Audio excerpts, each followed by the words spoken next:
Oh, is it good? Are we on? All right. What's up, Online? It's good to have you here tonight with us. And want to encourage you to check out our website and the news bulletin just to kind of keep up with what's going on here at Harvest, starting a new series this Sunday called Big God.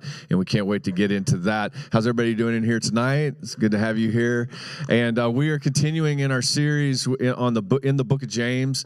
And I just want to go ahead and invite Ken Logan to come up and bring us God's word tonight. So let's give him a hand as he comes on up. Thank you very much.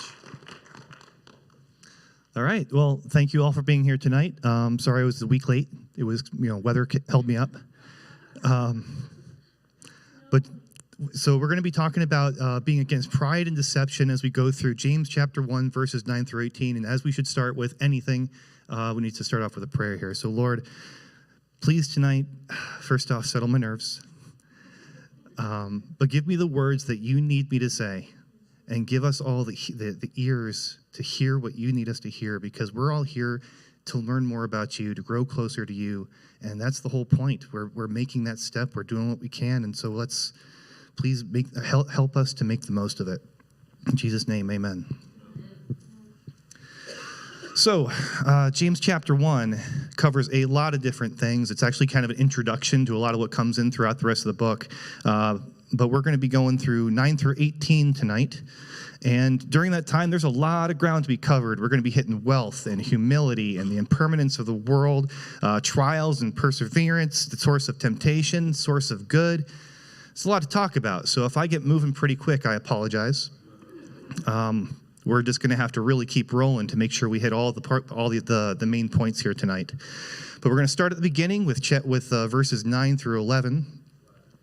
Believers in humble circumstances ought to take pride in their high position, but the rich should take pride in their humiliation, since they will pass away like a wildflower. For the sun rises with scorching heat and withers the plant. Its blossom falls and its beauty is destroyed. In the same way, the rich will fade away even while they go about their business.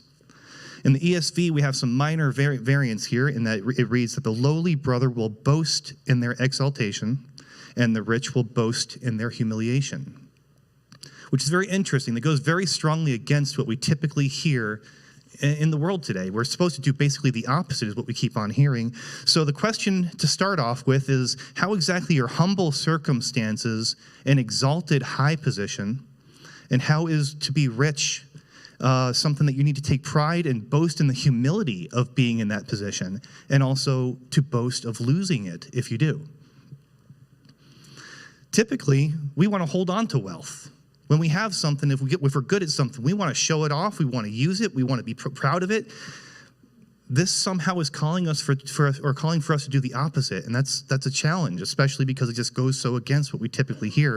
And it's also very easy to limit this lesson purely to the financial, because when you read it, it just sounds like we're talking about money here, which is indeed important, and that's a big part of what James was trying to talk about. But tonight, we're not going to talk about just finances. We're going to be talking about wealth, because you see, everything that we have is a gift from God. Everything, the air we breathe, the bodies we live in, the spirits that we have in the first place, all of it is a gift. All of our physical gifts, our knowledge, our skills, our money, our spiritual gifts, our relationships.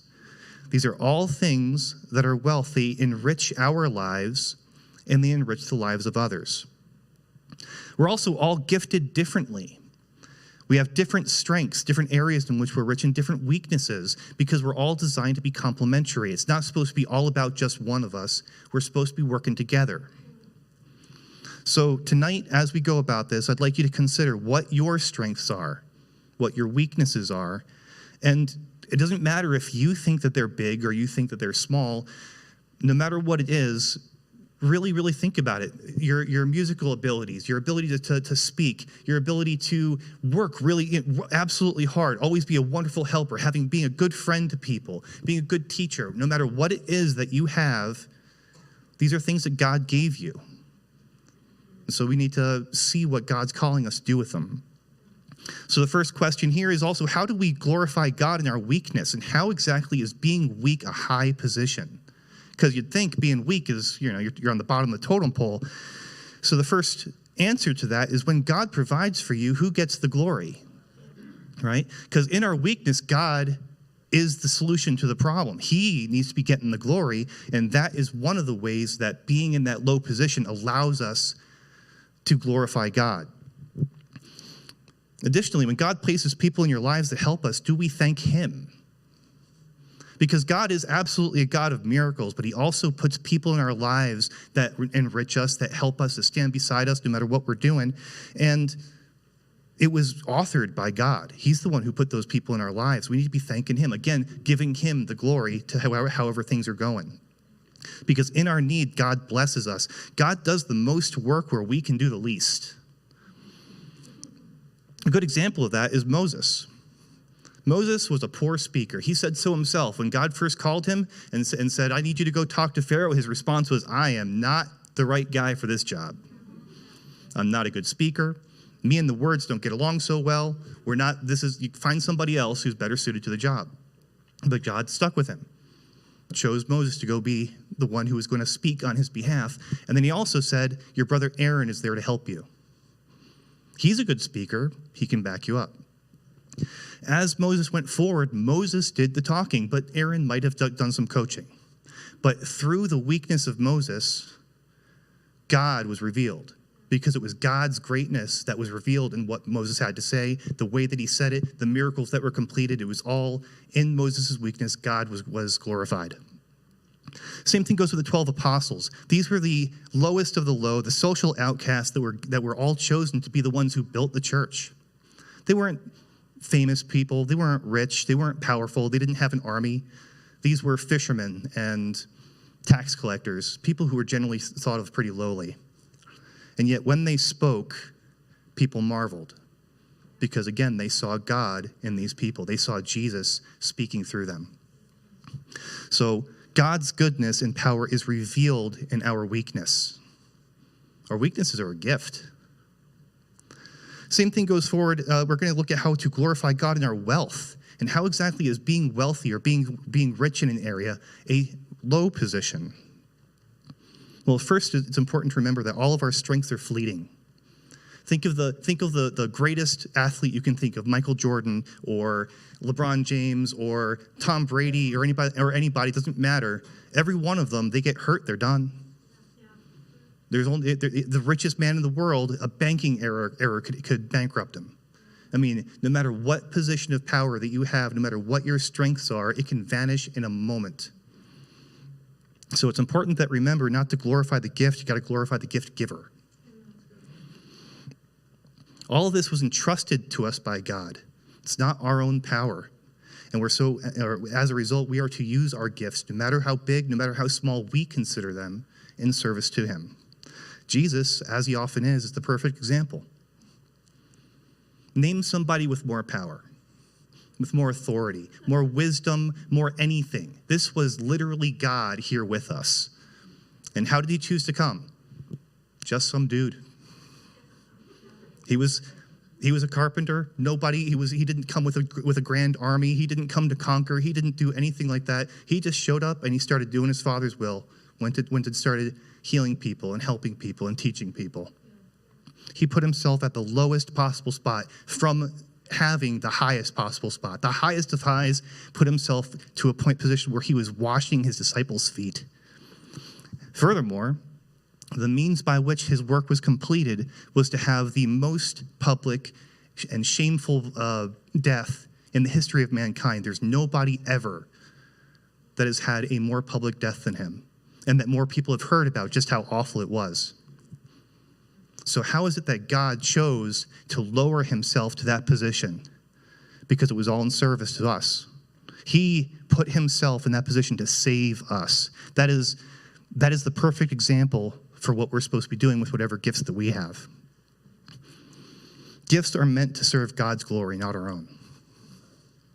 This is actually further explained by Jesus himself when we look at the parable of the talents. You can find this in Matthew 25, verses 14 through 30, or Luke 19, 11 through 27. In this particular case, I have an excerpt or a little snippet from Luke.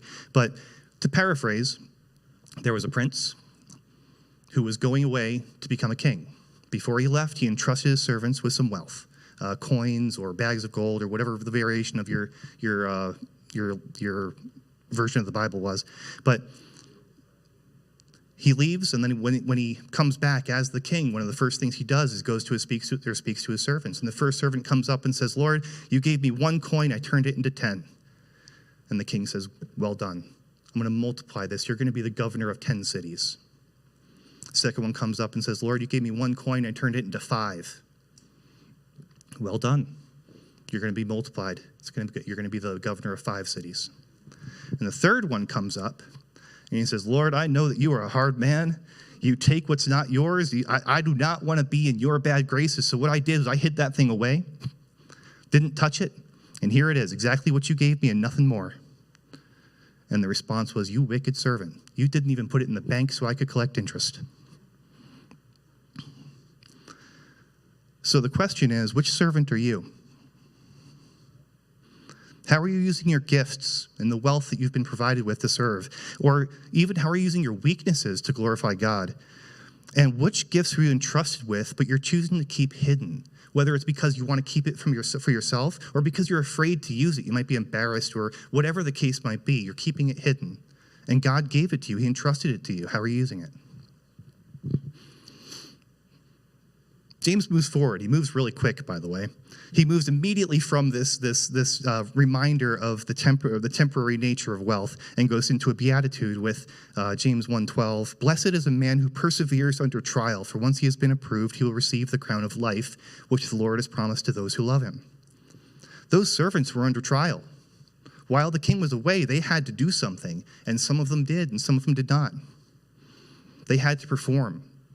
They were entrusted with something that was important.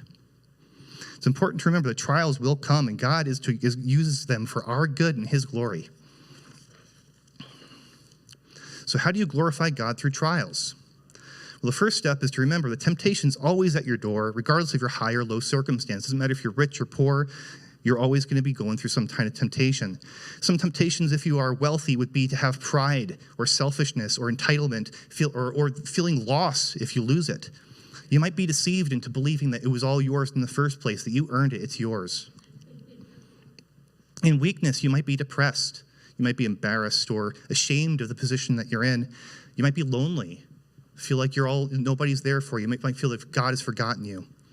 Or worse, you might believe that God did this to you. To persevere through a trial is to remain faithful and obedient to God. It's a denial of or a struggling against the world and against our flesh and choosing Jesus instead. And it's also important to remember that not all trials are just about the participant. Sometimes it's about the observers. Other people are watching you as you go through these trials. James 1:13 through 15, we're going to just continue just rolling on just like James does. Let no one say he's tempted, or when he is tempted, that I'm being tempted by God. For God cannot be tempted with evil, and he himself tempts no one. But each person is tempted when he is lured and enticed. It's very predatory language, don't you think? Lured and enticed by his own desire. Then desire, when it has conceived, gives birth to sin, and sin, when it is fully grown, brings forth death. We've heard something very similar. The wages of sin are death. A lot of fun, right? Continues on, do not be deceived, my beloved brothers.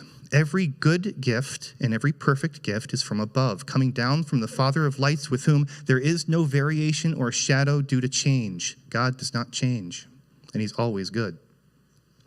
Of his own will, he brought us forth by the word of truth, that we should be a kind of first fruits of his creatures. In all of this creation that he's created, he considers us his first fruits. How crazy is that? How much does that speak to the love that he has for us? But going back to trials, in a trial, oftentimes you'll come across a lie. And the lie is that God is doing this to me.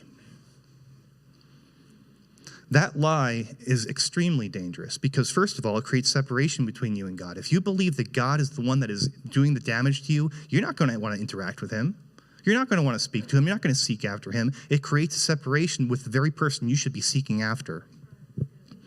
It also causes us to try and operate on our own. In a time when we're supposed to be running to the Father, we're running away from him and trying to handle things on our own. And I know that in my case, I've certainly tried to do things on my own. It doesn't always end very well. It also causes us to misuse our gifts. Those gifts that were entrusted to us, we start using for ourselves to take care of a problem that we really aren't equipped to handle. It also blinds us to seeing how God can work through our weakness. James reminds us of God's nature, that he is good. He also tells us that temptation comes from our broken nature. It's always there, but it's not from God.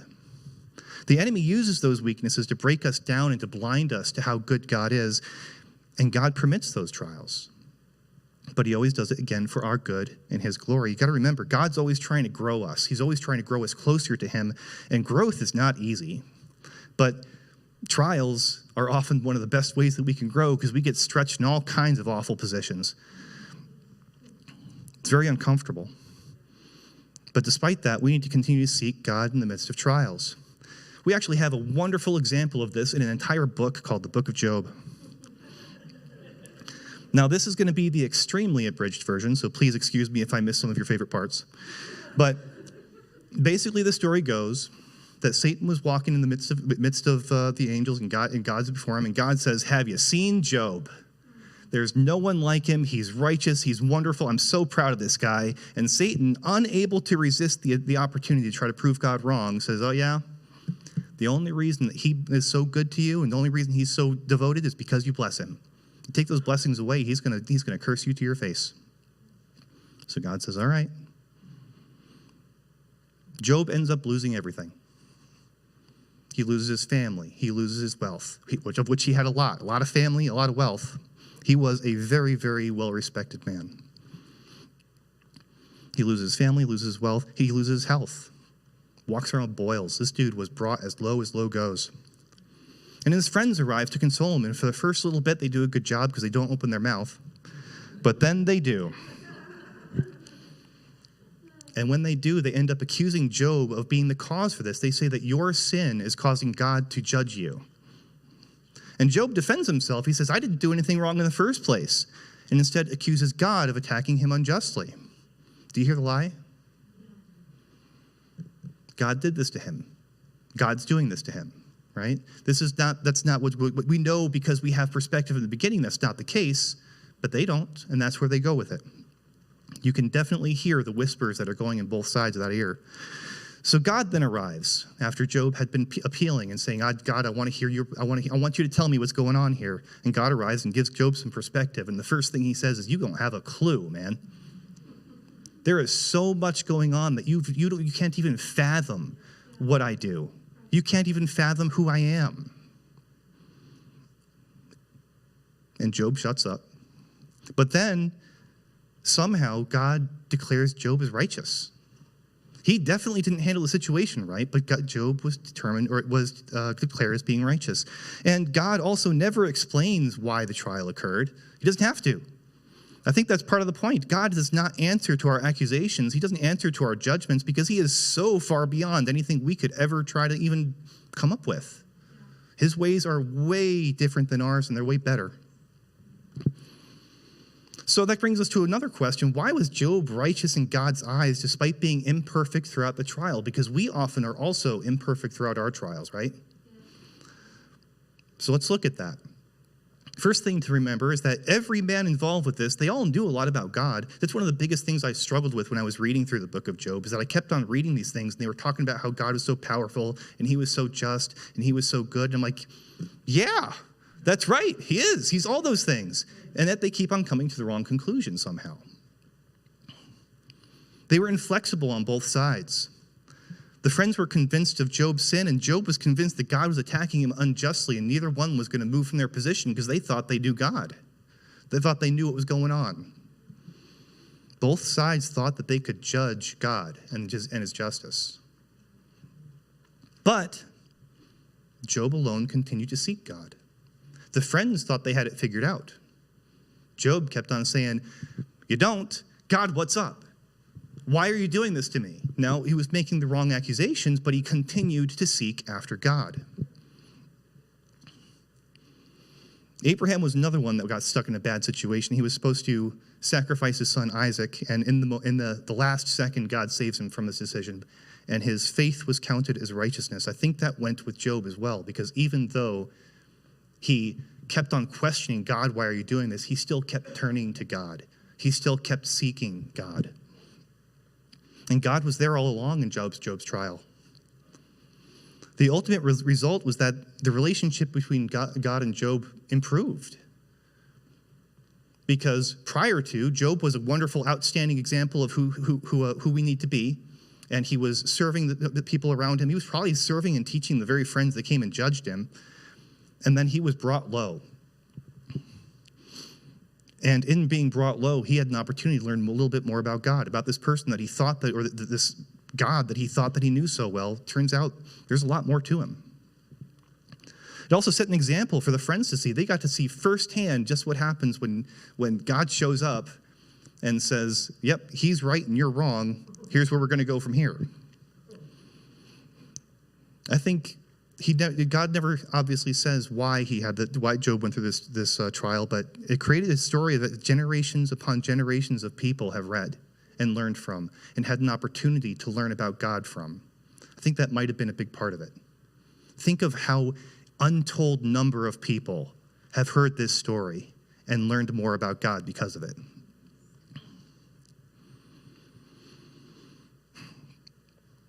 Job's wealth was used to serve God's glory before and after the trial. Beforehand, he was this wonderful example of who you needed to be. Afterwards, the very first thing he gets told after, Job, you're righteous, is go serve and intercede for your friends because they're in trouble. Job's weakness was used to reveal God's nature because Job thought he had it figured out, but it turns out he didn't. And in him discovering more about God, so were we able to as well. We can't fully understand God, but we can fully trust and obey him because we know that he's good. James 1:14 moves forward again here and says that each one is tempted when he's carried away and enticed by his lust. We've already heard that part. Again, that predatory language. Temptation, being born of sin, seeks to carry us away like a predator. It reminded me of Genesis. Genesis chapter 4, verses 6 through 7, right after Cain and his offering was rejected, God comes before Cain and says, why are you angry? Why is your face downcast? If you do what's right, will you not be accepted? But if you do not do what is right, sin is crouching at your door. Almost like a snake in the garden or something. It's crouching at your door. It desires to have you, but you must rule over it. It's a big call. James warns us that we are not to be deceived about God's nature, but God reminds us that we are to rule over the temptations that are put before us in service to his will. We can't stop temptations, but we can choose how we respond to them. This is illustrated, again, by the best example, Jesus. He went into the desert, and he was tempted. Over and over, he was tempted, but he displayed mastery over that temptation. And the way that he did it, he sought the Father's will through his word. And we need to continue to do that same thing. We need to follow that example. James 1:17 through 18 reads, every good thing given and every perfect gift is from above, coming down from the Father of lights, with whom there is no variation or shifting shadow. In the exercise of his will, he brought us forth by the word of truth, so that we will be the kind of first fruits throughout his creatures. Every good thing, all those good things that we have, that we're provided with, all those gifts that we have, every perfect gift comes from the Father of lights, the God who is only light, who is only good, with whom there is no variation or shifting shadow. He does not change. He has been good. He will be good. He always